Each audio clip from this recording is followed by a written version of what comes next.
La journée commence dans un village éphémère, installé pour 3 jours sur le Champ de Mars, au pied de la Tour Eiffel. Des animations sportives, de la musique, une ambiance festive.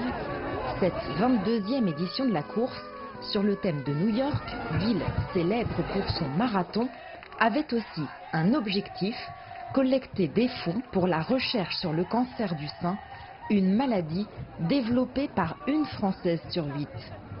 Dans l'équipe Timothée, ce sont toutes ces raisons qui ont poussé les participantes à se lancer et à donner le meilleur d'elles-mêmes. On a essayé de s'entraîner 4-5 fois avec du coup les collègues. Et puis je trouvais que le faire en équipe pour notre groupe c'était motivant et sympa. C'est super sympa, il y a plein de musiciens, plein de personnes un peu déguisées, donc non, c'est drôle. Non, c'est super, c'est très très fédérateur. Et en fait, je suis arrivée dans l'entreprise il y a 3 mois. Et c'est vraiment, je trouve que c'est un très bon moyen d'intégration et de connaître les gens un petit peu en dehors du travail. Et puis de courir pour cette cause-là, c'est super. J'ai 4 enfants et un travail très prenant, donc j'ai pas beaucoup de temps pour faire du sport. Cependant, je le fais pour la bonne cause, pour le cancer contre le sein, pour ma famille et surtout pour Timothée.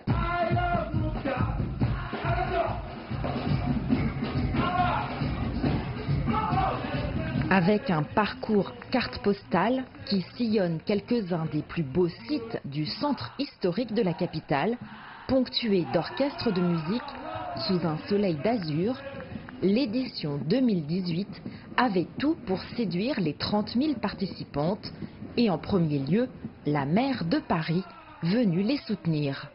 C'est vraiment une course qui aujourd'hui s'inscrit dans l'histoire de Paris, dans son paysage. Moi j'aime particulièrement cette course. Les femmes sont là. D'abord, Paris c'est une ville où la majorité des Parisiens sont des Parisiennes.